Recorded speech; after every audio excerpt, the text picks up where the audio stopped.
In this video I will discuss a little bit more about hydraulic cylinders. Here's a simple hydraulic system that contains a cylinder. Hydraulic cylinders are specified by giving the bore size, the rod size, and the stroke. The bore size is simply the inside diameter of the cylinder. That's what the word bore means, the diameter of a hole. In this case it's 2 1/4 inches. The rod size is the diameter of the rod. And the stroke indicates how far the rod moves as the cylinder extends or retracts. For instance, let's retract this cylinder all the way to the bottom and make a mark at the end of the rod. As it extends, it will eventually reach fully extended position. The distance between the fully retracted and the fully extended position is the stroke of the cylinder. Now let's talk about how we calculate the load lifting capacity of a hydraulic system. In this simple hydraulic system, a pump provides a constant flow of hydraulic oil, and if the directional control valve were shifted to this position, the oil would flow through it and down into the bottom of the hydraulic cylinder. As the hydraulic cylinder moves, the oil in the top would be forced out, back through the valve and into the reservoir. If this hydraulic cylinder were required to lift a weight, it is very important to notice that the pressure in this line that's leaving the hydraulic cylinder has nothing to do with the amount of weight that's being lifted. Pressure depends solely on downstream restrictions in the system. And if fluid is free to flow through this pipe, then no pressure would build up in this line because fluid is free to flow. In this red line, however, pressure would have to build in order to overcome the load. Let's say the pressure was able to build to 1,000 psi. If you remember from your high school physics class, pressure acts in all different directions. So there would be 1,000 psi of pressure in all different directions in the bottom of this cylinder. The pressure on the outside walls would try to burst the cylinder open, so we would need to make sure that the wall thickness was sufficient so that the cylinder didn't burst open. The pressure along the bottom would try to blow off the end of this cylinder, so we'd need to make sure that that was strong enough. And the pressure on this piston would try to push the piston up. So let's focus only on the pressure on this piston, because that's what's going to provide the lifting capacity in this cylinder.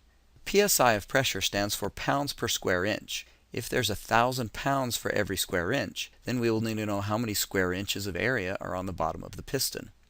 If this was a 2 1/4 inch bore, then we could calculate the area on the bottom of that piston by pi r squared. That's the equation that mathematicians use. But engineers realize that they can't measure radius directly. They have to measure diameter first and then divide by 2. So engineers will adjust this equation to reflect the diameter instead of the radius. And diameter over 2 squared would be the diameter squared, and the 2 also squared, becoming a 4. So this is the equation engineers usually use for area, pi d squared over 4. The diameter of this piston is 2.25 inches, which results in a 4 square inch area on the bottom of that piston. So if there is 1,000 pounds for every square inch of fluid pressure acting on 4 square inches, that would result in a total load of 4,000 pounds of force on the bottom of that piston. So we could lift a 4,000 pound weight. What if, however, the pressure in this line had to build to 200 psi to overcome some restrictions in the line? Maybe this valve is too small, and so as the fluid passes through here there is a restriction. Or maybe the piping is too small, so that pressure has to build to overcome the restriction caused by the piping being too small. What would that do to the ability to lift a weight? Well, this 200 psi of pressure would be acting downward on this piston, but it wouldn't be acting on the entire area of the piston, just on this, because the rod is taking up some of the space. If we were to calculate the area of the rod using the same equation, pi d squared over 4, diameter in this case being 1.125 inches, the cross-sectional area of that rod is 1 square inch.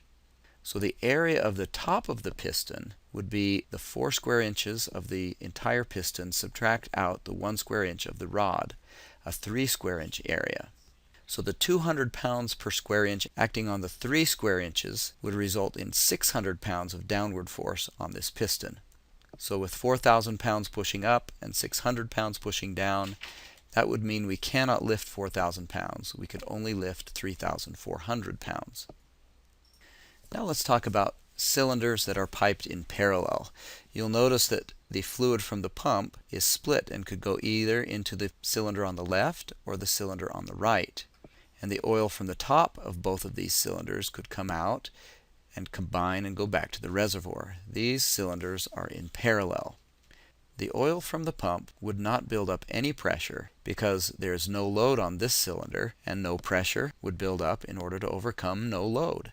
So this cylinder would extend. Once it got to the end of its stroke, then pressure would be able to build up. And that pressure would build up high enough to overcome the load. And then you would see this cylinder on the right extend. So cylinders in parallel do not operate in synchronization. The one with the smaller load will extend fully before the one with the bigger load will even begin to move. Now let's talk about cylinders that are piped in series. The fluid from the pump goes into the bottom of this cylinder, and as it moves, oil from the top will come out and go into the bottom of this cylinder. And as this one moves, oil from the top here will go out to the reservoir. These cylinders are in series. The pressure in this line would be 0 psi because we would assume free flow back to the reservoir, no restrictions. The pressure in this line would also be 0 because 0 psi is needed to overcome zero load on this cylinder. This line would have to build pressure because it's going to overcome a load. The pressure would be pushing on the bottom of the piston. If that area were 4 square inches, 1,000 pounds for every square inch on 4 square inches would result in 4,000 pounds of force, enabling us to lift a 4,000 pound load. What about the speed of cylinders that are piped in series to one another? Well, a hydraulic pump provides a constant flow. Let's say in this case that the hydraulic pump has injected 66 milliliters of oil into the bottom of this cylinder. That's 4 cubic inches.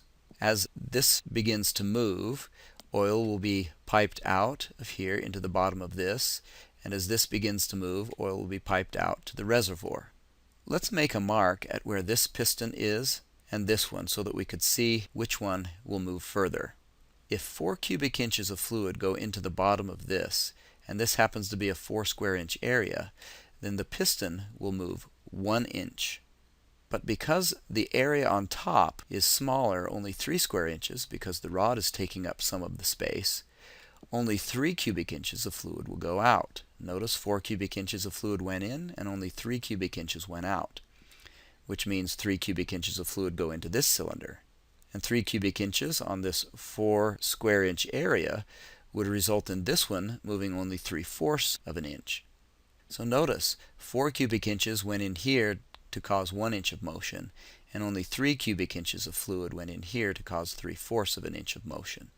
So you'll notice that the cylinder on the left, the first one in the series, moved farther and faster than the one on the right. Now you'll also notice that because 3 cubic inches went in here, and the area on top of this was only 75% of the area here, because the rod is taking up some of the space, we would measure only 75% of the fluid coming out here. So 4 cubic inches of fluid go in here, 3 cubic inches come out and go in here, and only 2.25 cubic inches come out and go to the reservoir. Now let's take the load on these cylinders and place it on this side instead of this side to see what happens. Again, 0 psi will build up in this line because we're assuming no restriction in the line that goes back to the reservoir. What about the pressure in this line? It certainly can't be 0. Pressure will have to build to overcome this load, this 4,000 pound load. If that area is 4 square inches, well, we will build 1,000 psi of pressure to overcome the 4,000 pound load. 1,000 pounds per square inch on 4 square inches would be able to overcome a 4,000 pound load.